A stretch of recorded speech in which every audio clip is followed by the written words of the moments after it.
HPA, or high-pressure air-powered airsoft guns, have become incredibly popular over the last 4 to 5 years or so. However, there are a lot of players out there who are either unfamiliar with the system or, again, just don't know about it, who think that HPA is unsafe, that it's used by people who are either going to cheat or use it to bend the rules in their favor. However, that obviously isn't the case. HPA is perfectly safe if the right safety procedures are put in place.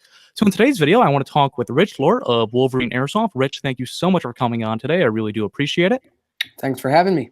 Of course. And in today's video, we're just going to talk about some things that have to do with HPA safety to make sure that field staff and referees are able to make sure that HPA is fun and safe for everyone. Because there are a lot of fields out there that have just gone and banned HPA entirely, which I personally think isn't the best move, because I don't need to be in business to tell you that pulling away customers is never a good idea. But I think one of the biggest concerns that people have with HPA, and this is something that we've seen whenever new systems have come out. I remember back in the day, people had the same worries about stigma when the PTWs came out. And that was their concern that people could, on the fly, change either their FPS or their rate of fire or whatever it may be to give them an advantage and break the rules. However, with proper safety, that really isn't the case with HPA. So, Rich, would you mind explaining the idea behind tournament locks and how you can stop this issue right at the regulator while you're chronoing at a field?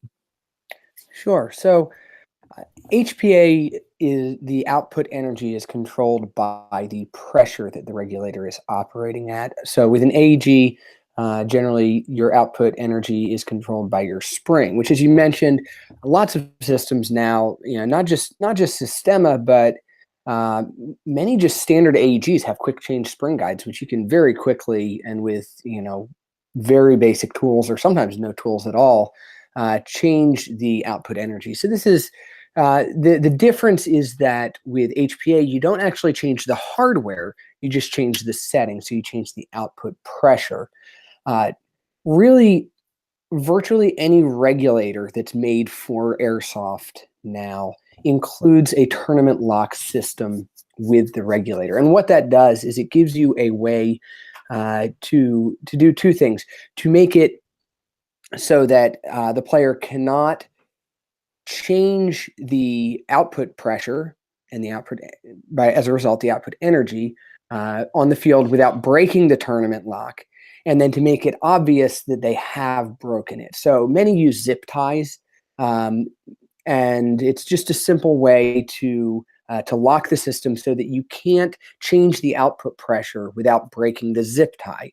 And if you want to go an additional level of security, we see fields that get zip ties printed up with their name on the zip tie, right? So somebody can't just have a generic zip tie, break it, and then re-zip tie it. You have to actually have one with the field's name on it. So really, it's just a very simple mechanism. There's a number of different styles of tournament lock. But virtually any regulator has a tournament lock built in, and once it's locked, you can't change the output pressure on the regulator. So really, you're set to go.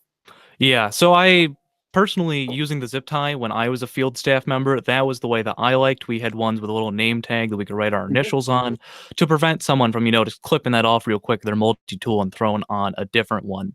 So that is something that I personally think that every field should be doing. Right at chrono, you're going to, get the gun set up, you're going to throw the tournament lock in there, and then you don't have to worry about the player at all. And I know that there are some systems that don't have a regulator on the tank versus they're internally regulated. They do make systems for those as well, for those of you who are curious, which will actually lock the gun up to prevent that from happening. So while we're on the topic of chronoing and we're at that station, I know I've seen a lot of fields out there and a lot of events. America Milsim comes to mind specifically, where they have AEGs at one chrono station, and then they have gas guns, so HPA, and gas blowback rifles at another one. And the way that they do that, I believe they are measuring Joule creep. Now, this is something that is a little bit more complicated. Would you be able to explain that without getting, too crazily into it? Because I understand it's a very large topic to cover. So what they're measuring is not exactly Joule creep, but let's talk about Joule creep first, and then we'll talk about why they do that.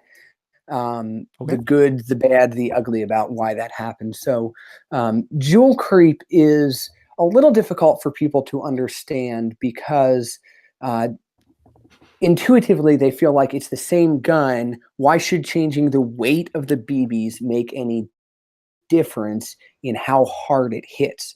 Or they think we haven't gotten past this thinking in terms of FPS, right? People think, well, the faster the BB goes, the more it's going to damage it's going to do. But you're forgetting the BB weight, right? It matters how much that BB weighs, how fast it's going. So the simplest illustration that I use for people as they're trying to understand Joule creep is, let's say that I'm going to throw a ball at you, right? Because that's basically Yeah. what we're doing. Now, I'm going to throw it, right? I'm going to give you two options. I can throw a wiffle ball at you, which is very light, or I can throw a baseball at you, which is very heavy. Which would you rather me throw at you? I do not want to get hit with the baseball personally. Right. And everybody intuitively knows that. Now, let me ask you this. Did I get stronger when I threw the baseball? No, you still have the same throwing ability. You're just throwing something a little bit heavier. Correct. Correct. So it's the same way with the guns, right? The gun isn't stronger, but the way the physics works of it, by giving the gun a heavier projectile, you allow it to generate more energy. Just like by giving me a heavier projectile, I'm able to generate more energy. It has to do with the amount of work that I can do on a heavy object versus a light object. So even though I probably could throw the wiffle ball just as fast, or maybe even a little bit faster than I could the baseball, at least when it's leaving my hand, intuitively that you would rather me throw a wiffle ball at you than a baseball. So that's what Joule creep is basically. It's a gun's ability to output more energy when you use a heavier projectile. And HPA is not the only system that does this. Gas blowbacks do it a lot as well. AEGs will do it to some extent, just not as much. So this is a universal phenomenon across airsoft. It's just that HPA systems tend to do it more to a greater degree than some other systems do. So when the difficult where it comes into play with chronoing guns and enforcing energy limits is that many, and really I'd say virtually all HPA users do not use lightweight BBs. That's something that I've noticed as well. Right, because you're running a high quality system. You're going to give it high quality ammunition, right? So you're not going to run .2s. You're probably not going to run .25s unless the field requires it. You're going to run .28s, .3s, .36s, .40s, something like that. And many fields have not, and game organizers have not adjusted their rule set to get past chronoing with .2s. All their rules are set up still as 400 FPS with .2s or 350 FPS with .2s. So what some fields and some event organizers have done to try to get around that is they have the HPA systems chrono with heavier BBs at a lower velocity. So they essentially calculate what the velocity, and this is very easy to do. There are calculators that will do this for you. And this is not a bad system, but they calculate the velocity you would need with, say, a 0.32 gram BB to be at the same energy as that 400 with .2s that is their standard, right? And then they have the HPA systems chrono separately from the AEGs. And that's fine. That's better than nothing, right? Because you're chronoing with the BB weight they'll probably actually be using, or at least something very close to it. Personally, I think the better solution would just be to chrono everybody with heavyweight BBs, because you can chrono the AEGs with heavyweight BBs as well. You're not really losing anything, and then it just simplifies everything, and everybody's chronoing with the same thing. But that is it's a better method than just chronoing everything with .2s, because we've been at events that literally chrono everybody, even up to bolt action snipers, with 0.2s, and they'll chrono at 550 with 0.2s for the snipers. But when you have energies that high already, the amount of Joule creep that you get with an HPA or a gas system is very high. So you really need to be chronoing with a BB weight that's close to what's going to be used on the field. That's something that I've always found interesting because in my HPA guns, I always run at least a 3.2. Like you said earlier, most HPA users are using a higher gram BB, and AEG users are as well. I mean, I typically notice that the lighter weight are with newer players, but for most experienced players, typically they are running, even in most of the AEGs that come stock at like that 330 to 350 range, they'll still run 2.8s or 3.2s. I run 2.8s out of my VFC personally. So I definitely agree with you that that would be better to chrono with the heavier BBs because, the Joule creep is a concern, and I do appreciate you explaining it for everyone. But something else I wanted to ask while we're on the whole topic of what field staff can do, what are some things that you've noticed that fields do or events do that are positive for HPA that you wish more fields would do? First one is tournament locking. You'd be shocked how many fields and event organizers don't tournament lock or don't tournament lock correctly. Tournament locking is not difficult. If you have questions about how to do it, you can come ask us. We'll be happy to walk you through how to do that process. But I mean, I've seen places that don't tournament lock at all, that the staff is not properly trained on how to tournament lock, so they do something that is completely ineffective as a tournament lock. So that's one thing. Spot checking on the field. Just equip your field marshals with handheld chronographs and have them just randomly spot check people throughout the game. Right? It's a very very simple but effective way to catch people that are cheating. But the biggest one is stiff penalties. And this is the biggest thing that I talk to field owners about on a regular basis, because many times I hear from field owners, oh, we're having problems with this. It's all, and we can't get it to stop. And yes, the question, well, what's the penalty for you find somebody that's cheating, right? That's turned up their regulator or swapped their spring. What's the penalty for it? And it's, well, they have to sit out for 30 minutes. Okay. What happens if they do it again? Well, then they have to sit out for an hour. Okay. And what happens if they do it again? Well, then they're gone for the day. Right. It's this whole long, the penalty has to be severe enough that people are actually going to take it seriously. And I understand, because the field owners or event organizers will come back and say, well, I don't want to drive my customers away, right? We talked about this a little bit earlier. Yeah. But my response to that is that you are going to bring far more customers in by effectively enforcing the rules and maintaining a fun atmosphere and safe atmosphere for everybody to play in. You don't want those people that are going to act that way. You don't want them there anyway. Yes, they paid for today, and yes, they'll keep coming back, but they'll drive more people away.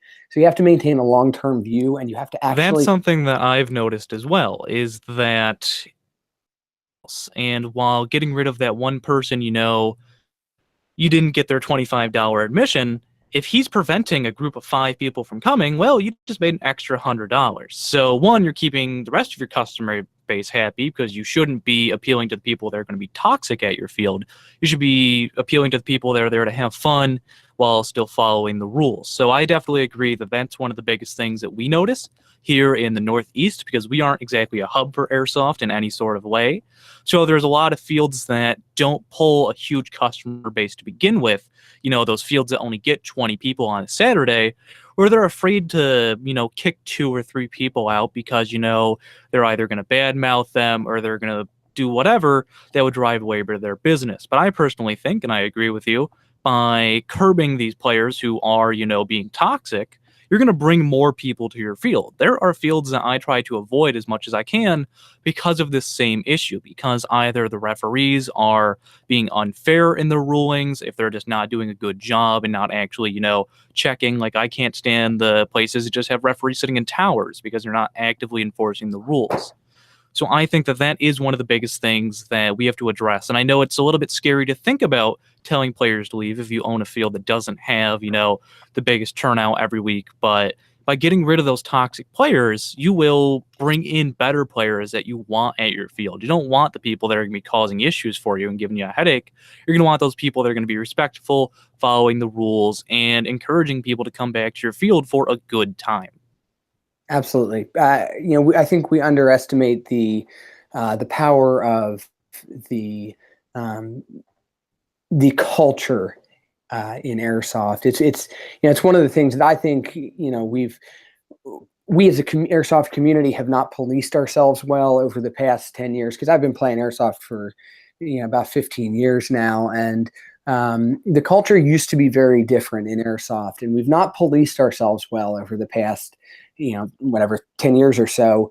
And so we've allowed this very negative culture to breed that's not what airsoft used to be, and not what will grow the sport and and grow the industry as a whole. So and that goes, that's cheating is one element of that, but there's lots of others as well. It's getting rid of people that are hurting the culture is going to do far more to build your business and your customer base than trying to save one bad apple. Yeah, there's no reason trying to keep that bad player there. You want to keep the good players there. Absolutely. So, next thing I wanted to talk about was, again, going back to BB weight. There are a lot of fields out there where they have a limit. Like, there's a lot of fields, a lot of indoor fields around here that say, well, you can't use above a 0.25 gram BB. Do you think that if we were to move over to measuring in joules rather than FPS, do you think that something like that could be avoided? Because, again, as an HPA user myself, I don't like to go below 3.2s in my HPA gun. So that discourages me from going to those fields. So do you think by getting rid of that limit at a lesser joule, do you think that that would be better or worse for airsoft as a whole? I'm a little bit I'm a little bit different in terms of my perspective on things. I've been playing airsoft for a long time. I've built a lot of guns. I am not a proponent of super high energies. I think many fields and many game organizers already allow more than is really necessary for good gameplay. The fact of the matter is, you have vastly diminishing returns once you get above, in my experience, once you get above about 1.3 joules or so, the amount more you get for the amount of energy that you're putting out diminishes very quickly. So you might double your energy output and get 10% range. That's not a good return from an efficiency standpoint or from a safety standpoint or anything like that. I do think that that you could raise the BB weights somewhat if you went to chronoing with heavier BBs. It certainly would eliminate a lot of that. I don't think that limiting BB weights to some extent is a completely unreasonable rule. It's at least a decent effort at trying to enforce, trying to control joule limits. So I understand the thought there. I'd rather see chronoing with a little bit heavier BB though, and and controlling it that way, rather than limiting so much what players can use. But on the other hand, does anybody really need to run 0.4s on an indoor field? Not really. Not really. I mean, it's just not really necessary. So, I don't know what I'd do if I was running my own indoor field. I don't have one, don't have to make these decisions, but I would I probably limit it more like 3-2s, just chrono everybody with 3-2s, or threes, either one. Take your pick. At chrono everybody with that, and just limit the BB weight there and call it a day. Right? And, it's simple, it's straightforward, and going back to what we were talking about, you have to recognize the fact that the people that are cheating like this are going to cheat no matter what you do. And you just have to be willing to get rid of them. I mean, if I wanted to cheat, I could cheat with any system out there. I don't need a quick change spring guide. I don't need a PTW. I don't need HPA. It's very simple to do to beat a chrono if you're really intent on doing it. To modify the system so that it chronos low, and then in 5 seconds you can have it shooting hotter. So, this is not something that you're going to be able to stop by limiting the hardware. You have to deal with it from a player standpoint, not from a controlling the hardware standpoint so much. Yeah, that's something that I completely agree with you on, is that it's not the equipment that's the problem, it's that toxic player that's going to use it wrong. Like, I know a lot.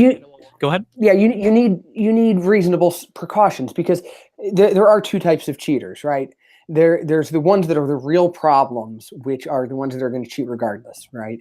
And then you have the people that are a little bit hot-headed and get frustrated, and if they feel like the other team isn't calling their hits or whatever, then then there's that temptation to, to crank up the rate of fire or the velocity or whatever, and try to, because you feel like the other team's cheating. Well, so there are the players like that, and that's really where any sort of tournament locking or hardware controls come in, is keeping people accountable, right? Making it so that it's not unreasonably easy to do, and so that if they do it, they know that they'll get caught, right? So that you have these controls in place so that they can't do it and then immediately swap it back if they see a ref walking around, right? It's something that is difficult enough to do that they know they're going to get caught, so that it's a deterrent from the people that are, hot-headed and, might be tempted to do something rash. You're not going to stop the people that are determined to do it anyway.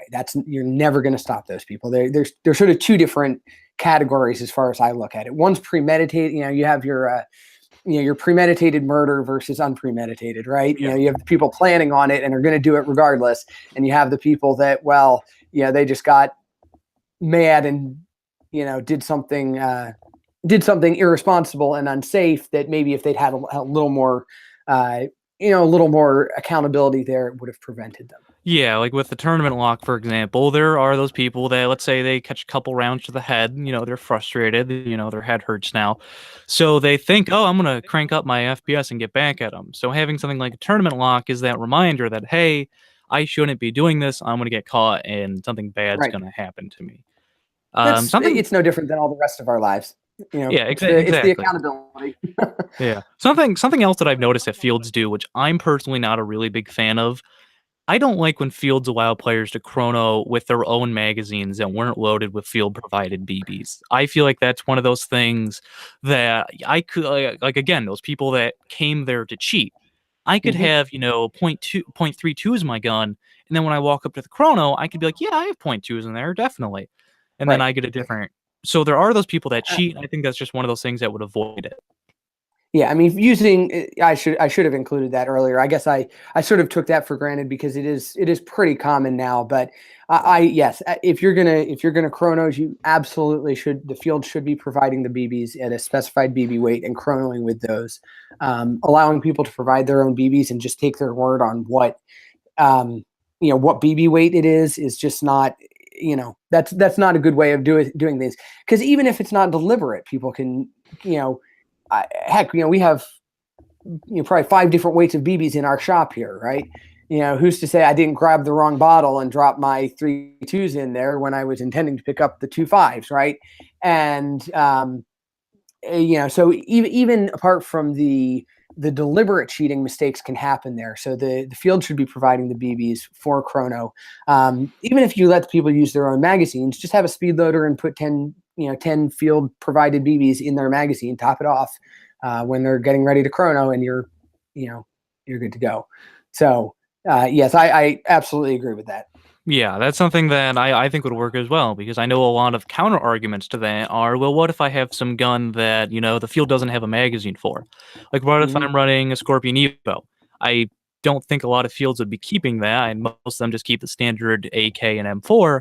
So I think that by, handing out a thumb loader saying, okay, top off your mag real quick so we can chrono, I think that'd be the better way, because again, it provides accountability and makes sure that everyone's being treated evenly when they're chronoing, and I think it would just avoid some of the major headaches that can come about from this. Right. Yeah, it's a simple thing to do that keeps everybody on the same page. So going back to what we were talking about what fields can do to make it better for HPA players, are there some things that you've noticed that fields have done that have, unfairly gone against HPA players? Like, I know that there are some fields that say, well, HPA players have to play by themselves, which I personally think is pretty dumb. If you just, put in the right precautions, you can make sure that everyone's being safe and having fun. Do you think that HPA is treated unfairly by fields because of things like this? And do you think that it's just, not knowing enough about the system to make the right decisions? Yeah, I mean, I've seen a number of things that I don't agree with over the years, and some of it's lack of knowledge, a lot of it's lack of knowledge, and just you know field owners not wanting to take the time to learn, or event organizers. And it can be a little bit daunting when you're getting started. When I first started getting into HPA, none of this stuff is complicated, but it's sometimes difficult to find the information and Mm. understand what's going on. And I'm coming at it from with an engineering degree as my background, and there's still works some things that I had to learn and work out, terminology and all that kind of stuff. So yeah, I mean, I've seen fields split off HPA to have to play their own, um, play by themselves and not let them play with the larger group. I've seen uh, I've seen them limit HPA users to semi-auto only when everybody else could play full auto. I've seen them put much lower velocity limits on HPA than they do on other you know other systems. And a lot of it, I think really just comes down to lack of knowledge, and a little bit of fear from not just from the field owners, but from the player base. Sometimes field owners put those things in place to try to sort of uh, pacify players that are upset. And it's one of the things that we've really had to battle is that, HPA has had this negative image attached to it, which is come about a lot from a lot of different elements sort of being combined together. A lot of misinformation, um, some irresponsibility on the part of uh, people that were promoting it. I think there's quite a bit. One contributing factor to this, ironically, was that in the attempt to sell this technology, there were some people who were making some pretty outlandish claims about it, what it's actually capable of, to the point that a lot of people felt like, a lot of AG users felt like, oh, well, there's no way I could possibly compete with this. It's an unfair advantage. I don't want, so there's a lot of that, which is, ironic that in the attempt to try to promote the technology, it's actually, hurt the reputation.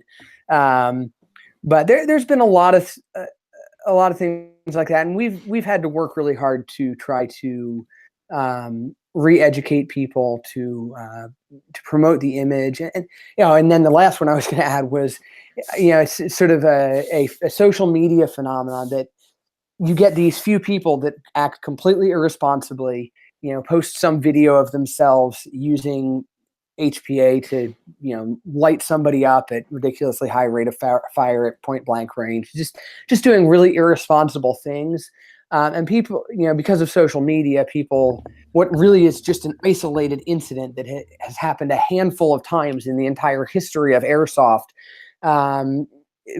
To that degree, obviously, people are irresponsible with airsoft stuff all the time, but that kind of like just blatant. This happens very rarely, and it's blown up. It's kind of like the obsession over people being afraid of terrorist attacks and all that kind of stuff. I don't want to die in a terrorist attack more than anybody else, but statistically, your odds of dying in a terrorist attack are non-existent. Like Exactly. so, but because of social media, because of perception, all of a sudden it's like, oh no, everybody with HPA is out there, lighting people up at 60 rounds per second, and so that hasn't helped either. Just that that sort of out of things get out of perspective on social media. It's really hard to gauge sometimes how much is just how much is real and how much is just hype over a certain issue. Yeah, like I've noticed that there was a video that probably everyone has seen of someone abusing their HPA engine. And all of a sudden you saw this huge wave of hate towards HPA or the speed softening community. But like you said, that is a isolated incident. The chances of someone doing that is very, very low compared to all the people that use HPA responsibly.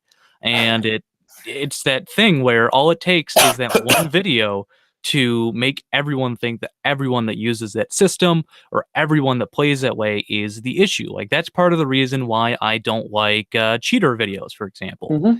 is that it just blows a small isolated incident out of proportion. And I think it's a little bit silly to try to, flame someone on the internet for something when half the time they probably didn't feel it or anything like that. I feel like it's more of a private matter. But I Right. think that you're absolutely right, is that because of how easy it is to spread information now and the fact that most airsoft players are pretty active on social media, I feel like these really isolated incidents can get blown out of proportion. And then people, they react with emotion. And for a Mm-hmm. lot of people, they were angry seeing someone abusing a system like that. So their first impulse out of emotion was, well, let's just ban it. Let's just get rid of HPA at our field. And I feel like, and I hope that everyone else that's watching feels like, well, that's not the solution. It would just be easier to put in better precautions to make sure that everyone is able to have a better time. And, you're not telling people, well, you're not welcome because of the system that you own. And ban the player. Yeah, just get I'm, rid of that. you know, Get rid of that toxic player, and then you don't have to worry about that anymore. well, that and the other thing, I don't share videos like that go around Facebook. People always make a point of sharing these, talking about, and I think they're a lot of them are well intentioned, like they want to shame this person, and like make this so they can't play anymore. And it's well intentioned, but the fact is, people like that are not ashamed about that being shared. They just Yeah, got 5,000 shares on this stupid YouTube video of them hurting somebody. That makes them feel good inside, right? Because that's who they are as a person. yeah. So Oh, I'm I going don't, viral now. right. I don't share that stuff. I don't encourage it. And, at times I've actively posted saying, why are we sharing this stuff? Like, yeah, this person was a complete jerk and hurt somebody, or maybe this person was blatantly cheating, but why are we talking about that? All that does is promote a negative image of the industry to anybody, because somebody that doesn't know anything about airsoft, what's going to happen now? They're gonna go, oh, airsoft, this looks interesting. They're gonna get online. What's the first thing they're gonna find? Someone It's not abusing. going to be the videos that has 10 shares of of people being nice to each other and showing good sportsmanship. It's going to be the video that has hundreds or thousands of shares of somebody being a complete tool. And then they go, I don't want anything to do with that. I don't want to get shot like that. And they just take it away. It's like, that's, because that's the first thing they see. So, again, I think sometimes it's well intentioned. It's just misled to people trying to, people sharing stuff like that. Yeah, I that's something I never really thought of, is that the people that are sharing it, they aren't sharing it because they think it's funny that that person's in pain or whatever. They have good intentions because they want to Mhm. show that we won't tolerate this in our community. But I feel like at the same time, like you said, they are showing airsoft negatively because these videos do attract a lot of attention online, and just the way that YouTube works, the more watch time that you have, the more likely your video is going to be shown to someone. Yep. It creates this negative impact of airsoft and could hesitate people from, getting into our hobby and seeing what it's really about. So I do agree that they have good intentions. I just think that a better way would be through education, showing, hey, this is how a field can avoid this happening. We shouldn't allow this to happen. We should encourage safe behaviors and safe things that fields can do to make sure that everyone can have a good time in the airsofting field, and no one's going to have to go through an experience like that. And just make a point of sharing positive stuff about it. There's tons of positive stuff that happens in the industry. Make a point of sharing that stuff. Maybe it's not the the catchy thing that is just this is everybody's all excited about, but that's what builds the industry. I watched a video, and I wish I could remember who posted it a while back, but of a guy he was running helmet cam, but he's obviously a more experienced player, and um, you know he just showed multiple interactions he had throughout the day with this young kid that it was obviously their first time out there, and he was doing all sorts of stuff to help this kid, showing him how his gun worked, doing helping him get things set up, helping him play on the field. And that kind of stuff is what airsoft is all about. But it doesn't get people's attention, right? And, so make a point to share the positive stuff and just refuse to engage in that, sort of negative, toxic atmosphere. Because like you said, social media algorithms, it doesn't matter whether you said that, hey, this is terrible, people should never do this, or you said, hey, this is great, this is awesome. The social media algorithm doesn't care. It's going to feed it to more people. So you have to kind of get smart about how we interact with our technology, not let our emotions run away with us. Yeah, I know exactly which video you're talking about. And that's the type of stuff that we should be showing off in Airsoft. We should show it as, a friendly community that is, because we need new players. If we want to Absolutely. continue to have Airsoft grow, we need to have newer players. And a lot of times those are younger players out there, the people who are in that 10 to 15 years old who, don't know much about this. They're just getting into it. It's their first time playing. So why wouldn't you want to help grow the community by helping those people out? I know there are a lot of people out there that don't like younger people playing for whatever reason, but you have to remember, without them, our hobby doesn't grow. And if our hobby doesn't grow, eventually it's going to die out. And then there aren't going to be as many fields, not as many stores, and everything's just going to crumble. So all it takes is, share these positive things online. It's going to help show Airsoft in a better light out in the public. It's going to show it as more of a safe thing to do. And overall, it's just going to help the hobby as a whole grow. It's going to help the player base grow. It's going to help companies grow. And overall, I mean, there's nothing wrong with that. Yeah. And be that person, be that person out on the field. I mean, Airsoft used to be way more about that. It used to be, I can remember even when I was probably 17, 18 at the time, but I'd been playing for a few years already. And, we'd go out to a local field and, you'd have all the 13 and 14-year-olds out there that, didn't know what they were doing and didn't have the best equipment. And, we'd get a bunch of them together and round them up and start giving them directions and, ordering them around the field, getting them involved in the game rather than just having them sit behind a bunker and, hide until somebody come and shot them. Right. Getting them involved, because I mean, the thing is, a lot of those kids, and this is getting past Airsoft, this is getting into them personally. A lot of times those kids really need, they need role models. They need a support network. That I know tons of kids that have that are in Airsoft that don't necessarily come from great family situations. They're looking for a community to be part of. They're looking for support, and so giving them that can make a huge impact on their life. Not just, I mean, yes, it'll keep them in Airsoft, but it makes a huge impact on their life far beyond what I think we really give it credit for sometimes. Giving them a positive, supportive community to be part of really does, it gives them a second family that they can have good examples from people that are older than they are, and they can have a good support network to a community to be part of. So I think it's really important, and I think it's something that I know some people I know some people in Airsoft that do an absolutely fantastic job of that, but I think it's something we would all bear. It bears us all being more giving more attention to stuff like that, and really trying to support the player base and encourage these younger kids coming up, because like you said, and most of us started there, right? Most of us started when we were just kids, and we had people that mentored us. And I think we forget that sometimes, and we get annoyed that they're not, they're not executing, tactical movements correctly, and they're giving away our position, and so we get all frustrated and whatever. And instead of really encouraging them that they're out there, they're the minority, not sitting on a couch, wasting their life away in front of a TV. They're out there playing. We should be encouraging that. That's a good thing.